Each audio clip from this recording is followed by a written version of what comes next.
As-tu déjà ressenti une solitude accablante dans un moment difficile, comme si tout le monde avait disparu justement quand tu avais le plus besoin de soutien? Sur le calvaire, Jésus a connu cette douleur dans sa forme la plus brutale. Trahi, humilié et crucifié devant une foule qui le rejetait, même ses amis les plus proches, les disciples, se sont enfuis, craignant pour leur vie. Mais, au milieu de ce chaos, un groupe n'a pas bougé. Ce n'étaient pas des guerriers, ni des figures d'autorité. C'étaient des femmes. Oui, des femmes qui sont restées, droites, au pied de la croix, affrontant la peur, le mépris, et le silence d'un ciel apparemment fermé. Cette histoire ne parle pas seulement de foi, elle parle du courage d'être là. D'une foi silencieuse dans la Bible, qui résonne plus fort que 1000 discours prononcés dans le confort. Ces femmes au pied de la croix n'étaient pas là pour être vues.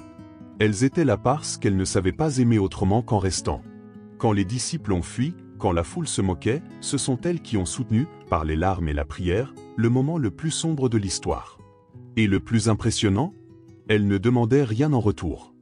Dans cette vidéo, nous allons plonger dans les leçons puissantes de ces femmes de la croix. Des femmes fidèles à l'époque de Jésus, des personnages féminins oubliés qui ont marqué l'histoire par un amour qui n'a pas cédé face à la douleur. Des femmes de chair et d'eau, comme toi et moi, mais avec une foi qui n'avait pas besoin de projecteurs pour être éternelle. Prépare-toi à découvrir la puissance des femmes dans la foi chrétienne. Car peut-être que, dans le silence de ces femmes, se cache la réponse que tu cherches depuis si longtemps. Après tout, qui reste quand tout s'effondre? Le Golgotha n'était pas un lieu ordinaire. C'était une colline de mort, une scène d'horreur publique. Là, les condamnés étaient exposés à la honte, à la douleur extrême et à la cruauté humaine. Mais ce jour-là, quelque chose d'unique s'est produit. Le Fils de Dieu était suspendu entre deux criminels. Le ciel s'est obscurci. La terre a tremblé. Et le monde, sans comprendre, a assisté au plus grand acte d'amour jamais accompli.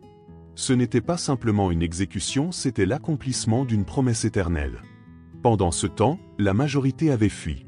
Ceux qui avaient juré fidélité jusqu'à la fin s'étaient cachés, terrifiés à l'idée d'être arrêtés.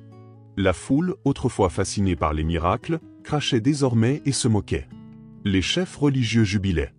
La scène était marquée par l'abandon, un silence pesant, une foi poussée à l'extrême. C'était comme si l'amour avait été vaincu. Mais dans l'ombre, il y avait des yeux mouillés, fixés sur la croix. C'est là qu'intervient Jean 192 527. Ce passage nous révèle clairement qui est resté avec Jésus jusqu'au bout. La Bible ne laisse aucun doute, près de la croix de Jésus se tenait sa mère, la sœur de sa mère, Marie, femme de Clopas, et Marie de Magdala. En quelques mots, la scène change complètement. Ce ne sont pas les apôtres qu'on retrouve à l'heure la plus sombre, ce sont les femmes. Elles n'étaient pas là par obligation, mais par fidélité. Une fidélité qui ne parle pas, mais qui reste. Alors que tous regardaient Jésus avec haine ou indifférence, ces femmes le regardaient avec amour et douleur. Marie, au pied de son fils, voyait s'accomplir la prophétie de Siméon: une épée te transpercera l'âme. La croix déchirait le corps du Christ et le cœur de sa mère. Celle qui l'avait porté, maintenant le laissait partir. Et à ses côtés, il y avait d'autres femmes qui l'avaient suivi, servi, aimé sans rien attendre en retour. Le plus frappant? Aucune de ces femmes n'avait de pouvoir ou de statut. Elles n'étaient pas pharisiennes, ni membres de l'élite. Mais ce sont elles qui sont restées. Des femmes fidèles à l'époque de Jésus, oubliées par beaucoup, mais honorées dans les Écritures. Et si, dans ce décor si sombre, ce sont ces femmes qui ont tenu bon, alors peut-être qu'encore aujourd'hui, ce sont elles qui nous apprennent à rester debout quand tout semble s'écrouler. Marie, la mère de Jésus, est peut-être la figure la plus bouleversante au pied de la croix. Celle qui, un jour, avait entendu un ange lui annoncer la naissance du Sauveur, voit maintenant son fils exécuté comme un criminel. Elle ne crie pas, n'accuse pas, ne fuit pas. Elle reste. Son silence est plus éloquent que 1000 sermons. C'est une foi qui supporte l'insupportable, celle d'une mère offrant son fils par amour pour l'humanité. À ses côtés, Marie de Magdala. Celle qui, selon les évangiles, avait été délivrée de cette démon. Sa vie a été transformée, et peut-être est-ce pour cela que sa gratitude était si profonde. Quand tous se sont éloignés, elle s'est approchée. Sa présence au pied de la croix montre que la vraie foi ne dépend pas de ce qu'on reçoit, mais de ce qu'on rend. Elle n'avait pas besoin d'un miracle, elle était elle-même le miracle. Il y avait aussi Marie, femme de Clopas. Son nom est rarement cité dans les prédications, mais son attitude dit tout. Elle ne cherche pas la lumière, elle vit la fidélité. C'est l'exemple parfait de la foi silencieuse dans la Bible. Ces femmes ne sont pas allées à la croix pour être célèbres, elles y sont allées par amour. Et Dieu a veillé à ce que leur nom soit gravé dans les Écritures. Ce petit chœur de femmes à l'ombre de la croix ne chantait pas avec la voix mais avec l'âme. Il n'y avait pas de discours ni de lamentation bruyante. C'était une liturgie de présence. Leur foi ne cherchait pas les projecteurs, elle résistait dans l'obscurité. Quand on lit Jean 1925 à la lumière de cette scène, on comprend que la Bible nous invite à regarder ce que le monde ignore, souvent la puissance des femmes dans la foi chrétienne, exprimée dans des gestes simples mais profonds. Ces femmes ont marqué la vie de Jésus du début à la fin. Elles étaient là à sa naissance, pendant son ministère, à sa mort et après, à sa résurrection. Elles ne sont pas des figurantes, ce sont des témoins fidèles du plan divin. Et que serait l'histoire de l'Évangile sans ces figures féminines oubliées? Si elles n'étaient pas restées, peut-être que la croix aurait été encore plus solitaire. Mais elles sont restées. Et cela change tout. Tandis que les femmes se tenaient fermement au pied de la croix, le silence le plus assourdissant était celui des disciples. Ces hommes qui avaient marché avec Jésus, vu les miracles, entendu les promesses, juré fidélité, avaient disparu. Dans Matthieu 2656, c'est dit sans détour, alors tous les disciples l'abandonnèrent et prirent la fuite. La fermeté qu'il avait proclamée en parole n'a pas résisté à la dureté du réel. La croix a révélé qui était réellement prêt à rester jusqu'au bout. Pierre, celui-là même qui avait promis de donner sa vie pour Jésus, l'avait renié 3 fois. Jacques, qui avait vu la transfiguration, était introuvable. Thomas, qui plus tard douterait de la résurrection, avait lui aussi disparu. L'absence de ces hommes est un rappel inconfortable, ce ne sont pas toujours ceux qui parlent le plus fort qui ont la foi la plus solide.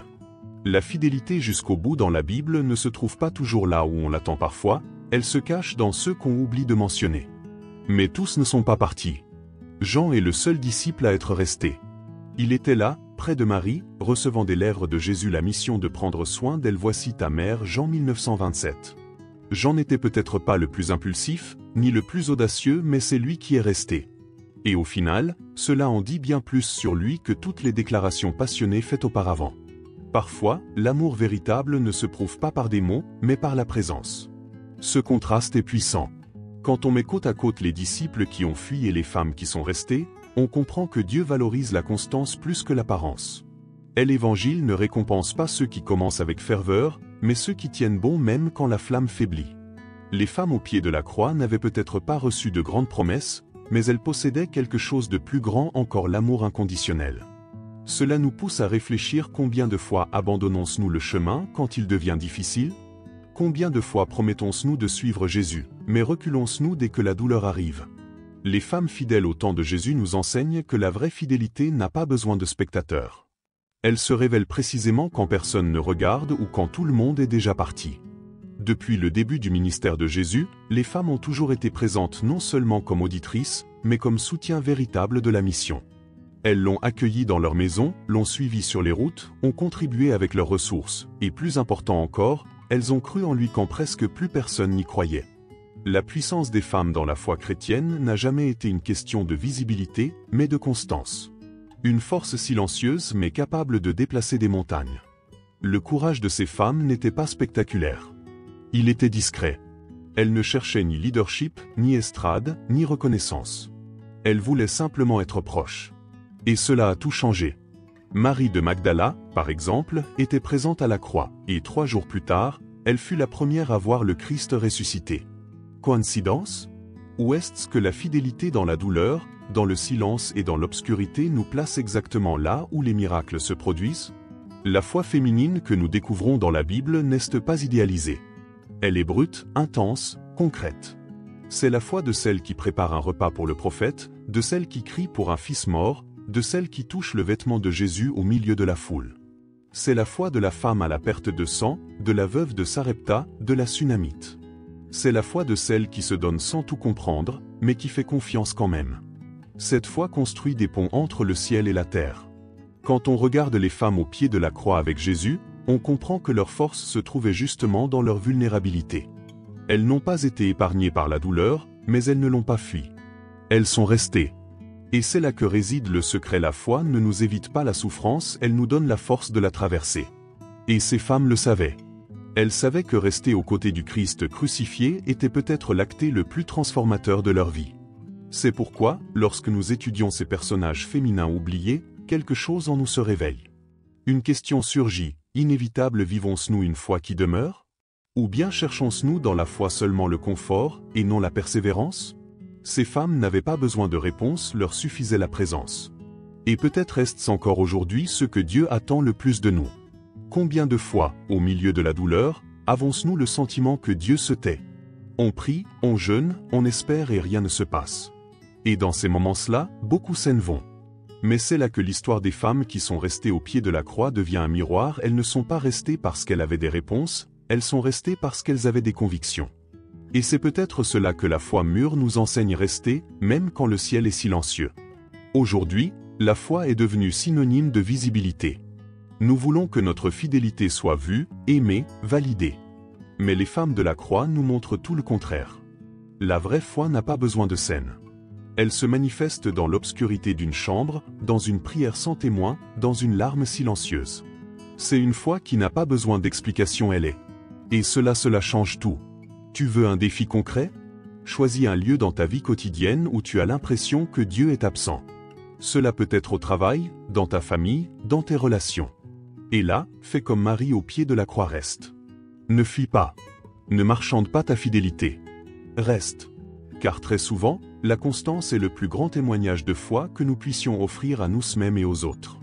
Cette leçon nous invite aussi à reconnaître la foi de celles et ceux qui restent à nos côtés, sans bruit. Tu sais, cette grand-mère qui prie en silence? Cette femme qui lutte pour sa maison sans faire de vagues? Cet ami qui ne parle pas beaucoup, mais qui est toujours là? Ce sont les maris de notre époque. Des femmes fidèles dans les temps modernes, qui soutiennent des foyers, des églises, des générations entières avec une foi qui n'a pas besoin d'être vue pour être réelle. La foule peut disparaître. Les promesses humaines peuvent échouer. Mais ceux qui choisissent de rester laissent un héritage. Et tout comme les femmes au pied de la croix, toi aussi, tu peux marquer l'histoire avec des gestes simples, mais éternels. Alors la vraie question est: dans quel domaine de ta vie Dieu t'appelle-t-il à rester, même quand tout semble s'écrouler? Quand on lit les évangiles attentivement, on se rend compte que Dieu ne néglige jamais les détails. Il a tenu à inscrire les noms de celles qui étaient restées avec Jésus jusqu'à la fin. Ce n'étaient pas des femmes puissantes aux yeux de la société. Elles n'avaient pas d'influence politique, n'écrivaient pas d'épîtres, ne prêchaient pas dans les synagogues. Mais le ciel les a vues. Et Dieu a voulu que le monde les voie aussi. Pourquoi? Parce que leur présence à la croix n'était pas seulement un beau geste, c'était un témoignage éternel. Alors que les regards humains étaient fixés sur la tragédie du moment, les yeux spirituels voyaient quelque chose de bien plus grand: une foi qui persévère. Une foi qui n'a pas besoin de scène, d'émotion, de musique ou de lumière. Une foi qui s'agenouille dans le silence, qui pleure sans honte, qui tient la main de celui qui souffre sans rien dire. Une foi féminine, oui mais puissante. Une foi qui résiste, qui soutient, qui porte. Et cette foi, elle est encore possible aujourd'hui. Peut-être que tu es fatigué. Fatigué. Que tu essaies de tenir bon, mais que tu te sens seul dans le combat. Peut-être que tu te demandes même pourquoi continuer, si personne ne le voit, si personne ne le reconnaît, si Dieu semble silencieux. Mais justement, c'est là toute la beauté de la fidélité, elle reste, même quand rien ne revient. Comme les femmes au pied de la croix, toi aussi, tu peux vivre une foi qui n'a pas besoin d'applaudissements pour être vraie. Peut-être qu'aujourd'hui, tu n'as pas besoin de réponse. Tu as juste besoin de la force de ne pas abandonner. Et si c'est le cas, sache-le, tu n'es pas seul. Dieu voit. Dieu connaît ton cœur, ton effort, ta persévérance. Et il honore cela. La fidélité jusqu'à la fin n'est pas une exigence cruelle, c'est un chemin de transformation. Car celui qui reste avec Christ dans la douleur, goûtera aussi à la gloire avec lui. Les femmes de la croix nous défient. Elles n'ont pas seulement assisté à la souffrance, elles y ont participé. Elles étaient là non par devoir, mais par amour. Et l'amour véritable ne s'enfuit pas. Il reste. Même quand ça fait mal. Même quand tout s'obscurcit. Même quand le sol se dérobe. L'amour véritable soutient.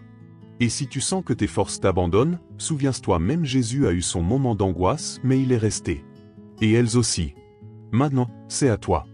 Dans quel domaine de ta vie Dieu te demandait-il de tenir bon? Quelle croix évitais-tu de porter? À quel endroit de ton parcours as-tu envie d'abandonner, mais, au fond, tu sais que tu dois rester?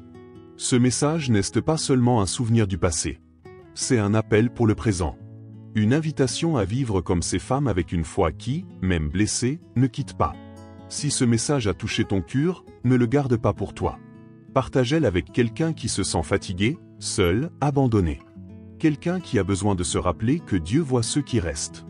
Et si tu veux avancer avec nous, abonne-toi à cette chaîne et active les notifications. Ici, on ne te propose pas de formule magique, mais on t'offre ce que Jésus a offert: la présence, la vérité, la fidélité. Car au final, ce ne sont pas ceux qui commencent, mais ceux qui restent, qui changent le monde.